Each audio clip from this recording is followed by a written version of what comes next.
Recuerdo esta noche como si fuera ayer, aunque ahora tengo 26 años y ocurrió cuando tenía 12. Mis padres me dejaron en casa con mi hermano Zach, de 18, por una noche. Al principio estaba emocionada porque estaría sola en la casa grande, lo que me dio una gran libertad en ese momento. Zach me dijo que iba a salir unas horas con amigos y me hizo prometer que no se lo diría a mamá y papá. Acepté porque confiaba en él y también porque ¿por qué no querría tener el lugar para mí sola? Sabía que se metería en un buen lío si mis padres se enteraban. Al principio pensé que sería divertido estar sola, sobre todo una noche de fin de semana. Terminé en el estudio donde decidí ver una película de terror. A esa edad, estando sola en casa no era la mejor idea.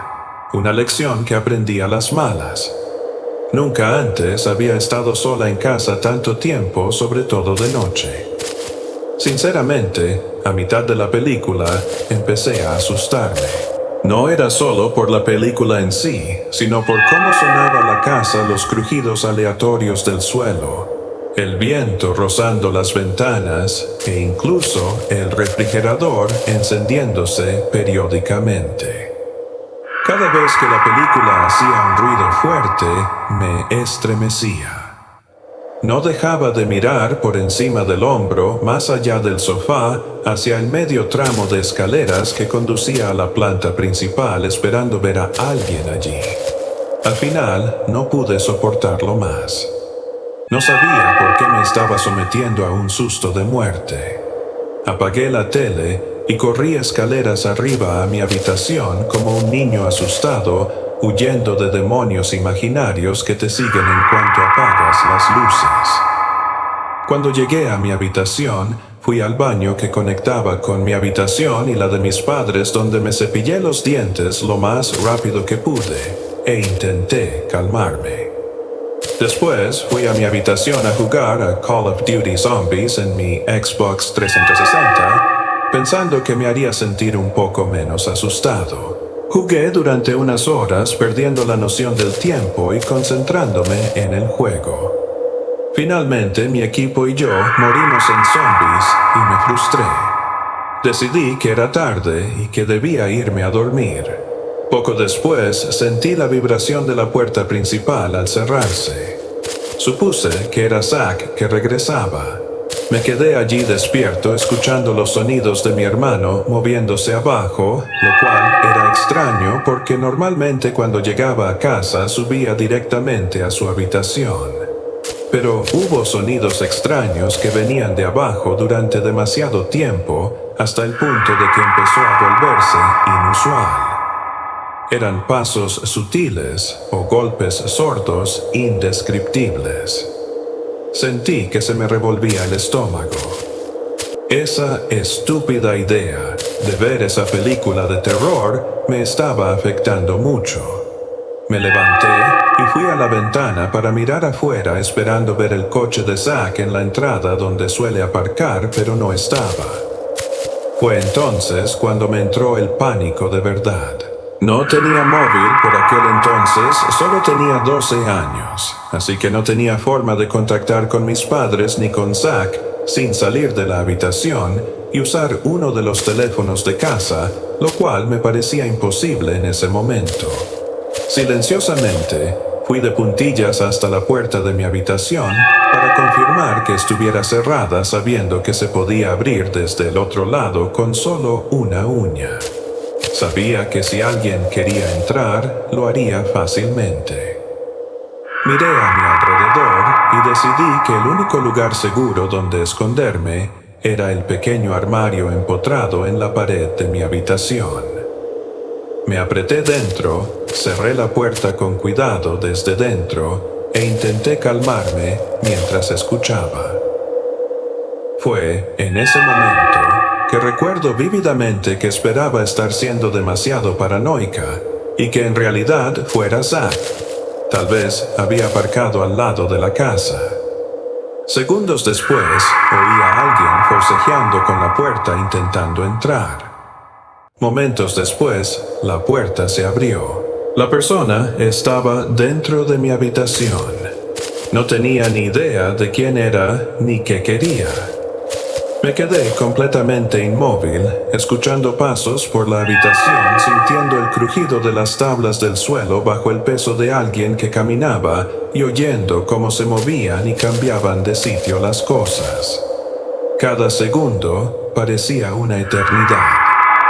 Me aterraba que la puerta del armario se abriera en cualquier momento y yo pudiera estar muerta. Seguía rezando por que fuera mi hermano, pero permanecí en silencio, apenas respirando, esperando que quien quiera que fuera, se fuera.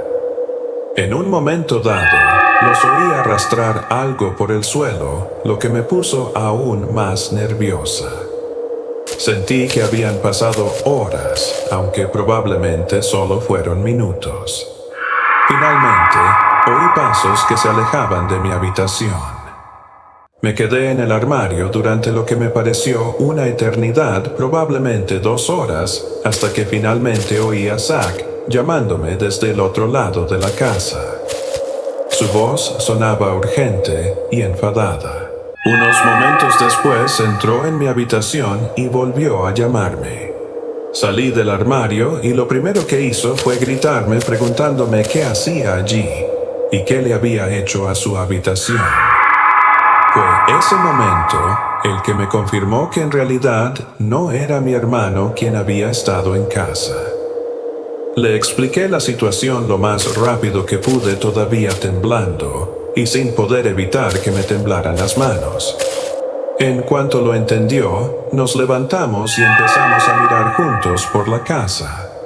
Fue entonces cuando nos dimos cuenta de lo mal que estaba la cosa.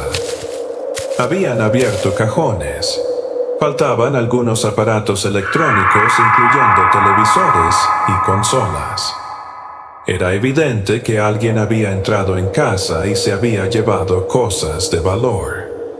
Zack llamó inmediatamente a la policía sabiendo que la cosa iba en serio, y esperamos juntos, todavía nerviosos, revisando puertas y ventanas para asegurarnos de que no se hubieran llevado nada más. Vino la policía e hizo un informe, anotando todo lo que faltaba y haciéndonos preguntas sobre lo sucedido. Nos dijeron que investigarían y que esperáramos a que nuestros padres volvieran a casa. Alrededor de las 4:00 AM, llegaron nuestros padres. Mi papá estaba furioso y fue directo a por Zack, dándole una bofetada en la cara por ser tan descuidado, no solo por dejarme solo, sino por dejar la puerta de entrada sin llave. Mi mamá fue a ver cómo estaba, me abrazó y me dijo que se alegraba de que estuviera a salvo. A partir de ese momento, Zack tuvo que pagar la renta mensualmente para ir devolviendo poco a poco todo lo que le habían robado, y lo trataron con extrema precaución después de esa noche. Yo, en cambio, no recibí ningún castigo. Simplemente estaba conmocionada, aterrorizada por lo que había sucedido. Toda esa experiencia me marcó durante años. Cada vez que pensaba en ello, sentía el miedo de nuevo, recordaba haberme escondido en ese armario y oír a alguien caminar por mi habitación sin saber si saldría con vida. Fue sin duda la experiencia más aterradora de mi vida, y la he vivido hasta ahora. Cuando era niña, ni siquiera estaba en el jardín de niños, vivía con mis abuelos. Mis padres se acababan de separar y mi padre trabajaba en el pueblo vecino, así que lo veía todos los fines de semana. Mi tío hermano de mi padre también vivía con nosotros, así que rara vez estaba sola de verdad. Siempre me decían que nunca abriera la puerta a desconocidos. Era un pueblo pequeño y tranquilo, donde todos se conocían. Teníamos un vecino que nos visitaba a menudo para ver hockey, lucha libre o participar en las barbacoas familiares. Lo llamaré David. Era muy amigo de mi abuelo y de mi tío. Solía tomar cervezas con mi tío y ayudaba a mi abuelo con el jardín o con las reparaciones de la camioneta. Si mi abuelo llegaba a casa con un alce de caza, él y David lo metían juntos en el cobertizo. Una noche me quedé sola en casa un rato. Mi abuela estaba en el bingo y había pedido que la recogiera. Mi abuelo me dijo que iba a buscarla y me preguntó si quería ir, pero me negué porque estaba viendo dibujos animados.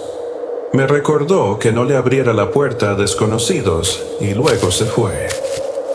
En cuanto vi que la camioneta se alejaba, la casa quedó en silencio. Solo unos minutos después, alguien llamó a la puerta. Corrí y pregunté en voz alta quién era, y oí la voz familiar de David identificándose.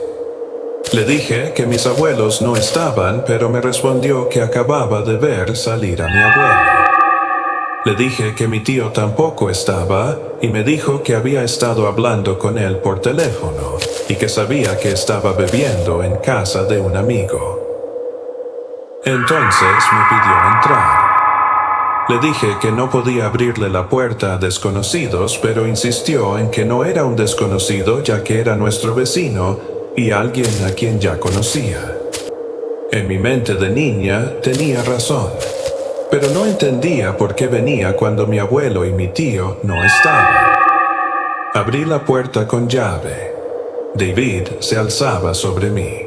Estaba claramente borracho, se tambaleaba, arrastraba las palabras y entrecerraba un ojo. Entró y me puso las manos en los hombros mientras retrocedía.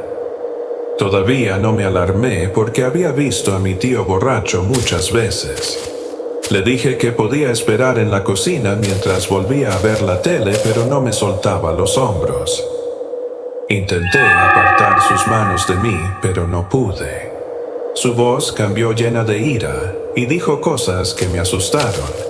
Aunque ahora no recuerdo las palabras exactas, aún recuerdo el miedo que me infundieron. Me arrastró a la cocina y agarró un cuchillo grande. Me apretó la punta contra el vientre y me preguntó si quería que me apuñalara. Cuando lloré, me dijo que me callara o me cortaría la lengua o la garganta. Me pasó la parte sin filo de la hoja por la garganta para demostrarme que hablaba en serio. Entonces oí que llegaba la camioneta de mis abuelos. Las puertas del coche se cerraron afuera. Me invadió un gran alivio y estuve a punto de gritar pidiendo ayuda, pero David me tapó la boca con la mano. Nos giró hacia la puerta justo cuando entraba mi abuela. Su sonrisa se desvaneció al verlo sujetándome con un cuchillo. Gritó para que mi abuelo entrara de inmediato. Mi abuelo entró corriendo gritando conmocionado y furioso, exigiendo saber qué estaba pasando. Echó un vistazo a David, que me tenía como rehén, y se abalanzó sobre él gritándole con rabia. David me empujó al suelo. Mi abuela corrió hacia mí, me agarró con fuerza y me impidió ver lo que estaba pasando mientras me decía que estaba a salvo. Todavía podía oír el forcejeo. Finalmente, mi abuelo lo dominó. Cuando por fin levanté la vista, mi abuelo estaba empujando a David hacia la puerta gritándole que no volviera nunca más y luego dando un portazo. Al crecer me di cuenta de que David había esperado deliberadamente. Debió saber que mi tío no estaba en casa y que mi abuela estaba jugando al bingo. Había visto irse a mi abuelo. Ese fue su momento. Era demasiado joven para entender sus intenciones. Años después, tras el funeral de mi abuelo, mientras estaba sentado con mi abuela, hablando de recuerdos, mencioné esa noche y lo heroico que había sido mi abuelo. Parecía inquieta. Dijo que fue una noche realmente aterradora. Me preguntó si recordaba que mi abuelo salió de casa esa misma noche. Recordaba vagamente que se había ido, aunque cazar de noche no era algo que él solía hacer a menos que implicara acampar. Cuando le pregunté por qué se había ido, afirmó que no recordaba mucho. Me hizo pensar. Nunca llamaron a la policía para presentar cargos en su contra y nunca lo volví a ver después de esa noche. Mi abuelo era respetado en la comunidad. Era amigo de algunos policías a quienes iba a la misma iglesia y era conocido por ser un buen cazador. Nadie se preguntaría si vieran una lona ensangrentada en la parte trasera de su camioneta mientras salía del pueblo a altas horas de la noche. This story happened a few years ago during spring break in 2020 when I was 15. I was home alone one night while my parents were out of town. I was just hanging out in my room when I got a call from one of my mutual friends from school, whom I'll refer to as Mason. I don't usually get calls from Mason, let alone texts, nor do I keep in touch with him, but I answered anyway. Before I could get a word out, he asked what I was doing. I told him I was just at home and wasn't up to anything. He then asked if he could drop off one of my buddies because he needed a place to stay for the night. This buddy of mine is someone I've known since 3rd grade, whom I'll refer to as Neil. I basically told him I didn't feel like having company over and just wanted to chill by myself. After hearing this, Mason practically begged me to let Neil stay at my house. I could sense desperation in his voice as he pleaded with me to let him drop Neil off. I was still reluctant at first, but then Mason told me he'd let me use his weed pen if I let him drop off Neil. After he said that, I caved and told him they could pull up. Looking back, I realized how dumb I was to let something like that persuade me considering what happened next. But I was a stupid pothead at the time, so what can you do? Neil has always been very outgoing, almost with zero filter, and he doesn't care what others think about him. So, when I heard from my brother and other friends the week prior that he had started acting really weird in his classes, I didn't think much of it at first. I asked my brother to elaborate, and he told me that Neil would sometimes start laughing or clapping out of nowhere, even if the classroom was completely silent, and he would sometimes say very strange things to people for no reason, like claiming the basketball coaches were Freemasons trying to convert him. After hearing this, I realized Neil wasn't acting normal, and it wasn't until he and Mason arrived at my house that I understood how bad it really was. I met Mason and Neil at my front door and greeted them like any other day. I hit Mason's weed pen as promised and gave it back. As Mason was about to leave, he grabbed Neil by the shoulders in a very serious way, tears forming in his eyes, and he pleaded with him not to do that thing. Neil looked at him blankly and casually responded that he understood. I really should have asked what was going on, but for some reason I didn't, and I let Neil inside as Mason left. After I closed the front door, the first thing Neil asked me was whether all the doors in the house were locked. Red flags immediately went off in my head, and I knew I had just gotten into something bad. I told him they were locked and asked why. He asked me to check, so I led him down the narrow hallway by the front door to show that the back and laundry room doors were both locked. He didn't say anything after I confirmed it, and we stood in silence for a few seconds. Then, out of nowhere, his hand shot up like he was raising it, and he put on this eerie, toothy smile that I can still see clearly in my mind. He held it for a few seconds before lowering his arm without saying a word. I forced a fake chuckle to make the situation seem less weird. Then, Neil asked for some water, so we went to the kitchen. As I grabbed bottles from the fridge, I noticed him lingering by the drawer with silverware, including the knives. I watched as he slowly opened the drawer and reached for a steak knife. Without thinking, I ran over, grabbed his hand before he could take it, and slammed the drawer shut. Neil didn't react or move. He just stared at me and let out a chuckle like he was pretending it was a joke.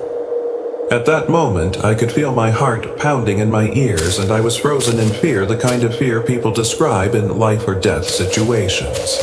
I had never felt like my life was in danger until that moment, and I could only focus on how I was going to get Neil out of my house. He finally broke the silence by suggesting we go to the park in the neighborhood. I agreed, as if nothing happened. We walked to the laundry room leading to the driveway, and I intentionally let him out first. I told him I needed to put shoes on, which I did. He paused and subtly looked disappointed, telling me to hurry up. I shut the door, locked it immediately, and called my brother to explain what had just happened. After finishing the call, I grabbed every knife in the kitchen and brought them upstairs to my room. Keep in mind, I was stoned at the time, so my decision-making wasn't perfect, but I knew I needed to prevent Neil from forcing his way back into the house. My brother arrived with 3 friends in less than 5 minutes, and they met Neil outside. I stayed inside for a few minutes, nervous, then went out. My brother and friends were talking to Neil, who was rambling about the school's basketball coaches being in the Illuminati and claiming they would sexually assault the boys on the team to make them play better. He continued talking nonsense for a few minutes. Then, we decided to get him home because there was no way I was letting him stay under my roof after what had happened. One of my friends eventually took Neil home, even though he insisted he couldn't go because he believed his dad was going to kill him. After all of this, I called Mason to ask what Neil had said to him that made him act that way. Mason explained that during the car ride, Neil had been reading a manifesto claiming he needed to kill himself or someone else to prevent his dad from trying to kill him. Mason had panicked and just wanted to get rid of Neil, which explains why he sounded so desperate to drop him off at my house earlier. After hearing this, I lost my mind and asked Mason why he would just dump Neil at my house without warning me, though I knew part of the fault was mine for not asking sooner. Later, it was revealed that Neil had taken drugs he shouldn't have, which triggered schizophrenic episodes and caused him to hear voices. About a month later, I told my mom the story, and she was not thrilled, to put it lightly. Needless to say, I avoided something truly horrific that night by being on edge when Neil entered the house. I still think about what could have happened if I hadn't paid attention to him in the kitchen. Tenía 10 años cuando esto pasó. Mi madre había ido al supermercado ese día y me preguntó si quería ir. Recuerdo haber armado un escándalo porque no quería ir. Era una tarde cálida y soleada, y solo quería quedarme en casa jugando a la canasta en la calle. Le dije que no pasaría nada malo y que solo estaría fuera un par de horas. Finalmente cedió y me dejó quedarme. En cuanto salió de la entrada, cogí el viejo balón de baloncesto del garaje y empecé a jugar a la canasta en la calle donde teníamos una. Estuve jugando un rato jugando conmigo mismo, fingiendo que perdía por 1 con un tiro sobre la bocina. Sudaba un poco de correr de un lado a otro, y en un momento dado me detuve a recuperar el aliento. Boté la pelota perezosamente y miré alrededor del vecindario. Fue entonces cuando miré hacia la casa. En la ventana del piso de arriba, alguien me miraba fijamente. Al principio solo era una sombra tras el cristal, como si alguien se protegiera de la luz del sol. Me quedé mirando un par de segundos antes de que la figura cambiara ligeramente y me di cuenta de que no era ningún truco del sol. Alguien estaba allí arriba en la ventana mirando a la calle. Se suponía que nadie de mi familia estaba en casa. Mi hermana estaba en la universidad, mi papá en el trabajo y mi mamá estaba al otro lado de la ciudad comprando comida. Solté la pelota de baloncesto sin querer. La ventana era la habitación de mi hermana. Las persianas estaban entreabiertas y la figura estaba justo detrás. Digo figura, porque eso fue todo lo que vi, ningún rasgo distintivo. No sabía qué más hacer excepto correr adentro y ver quién estaba en casa. Corrí por el lateral de la casa y atravesé la puerta del patio trasero. Entré de golpe y la cerré de golpe. Grité escaleras arriba preguntando quién estaba. Se me quebró la voz al gritar. Por un segundo no oí nada. Entonces una voz respondió desde arriba. Dijo: Rad, sube. No era mi mamá, no era mi hermana, ni mi papá.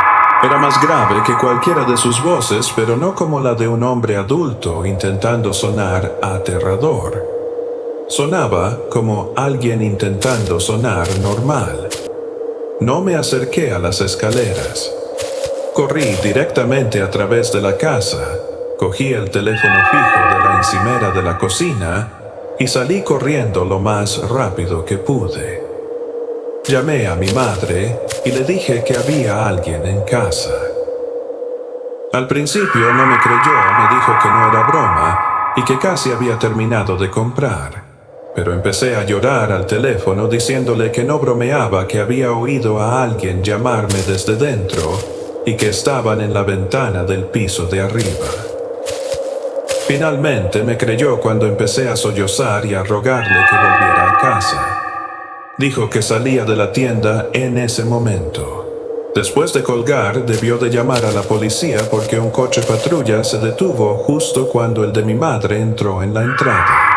Corrió hacia mí y me preguntó dónde había visto a esa persona. Señalé la ventana del piso de arriba. La policía entró primero y mi madre lo siguió al cabo de un par de minutos. Esperé afuera. No quería volver a entrar. Durante 10 minutos me quedé allí mirando la ventana del piso de arriba, pero nadie volvió a aparecer.